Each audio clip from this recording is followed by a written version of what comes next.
Hi everyone, in this video I will guide you how to write on image in PowerPoint. First you need to place your background image on the slide and then go to the insert and click on the text box and then hold down the shift key and draw a text box over the image and now write the desired text. For example, press Ctrl A to select it, go to the home and make it 24, make it bold, and you can use the font to the Arial black.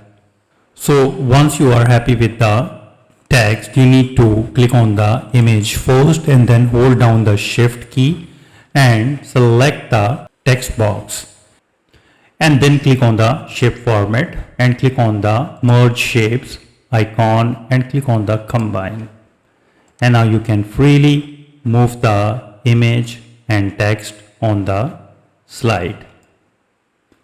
You can resize it. It will be resized according to your requirement, like this one. In another way, when you move your image to the text, it will cover the entire text. So for this you need to right click and click on the send to back. Click on the send to back and your image will be back on the text. You can resize it. So this way you can easily write on image in PowerPoint. If you think this video is helpful, please support my channel. Thanks for watching.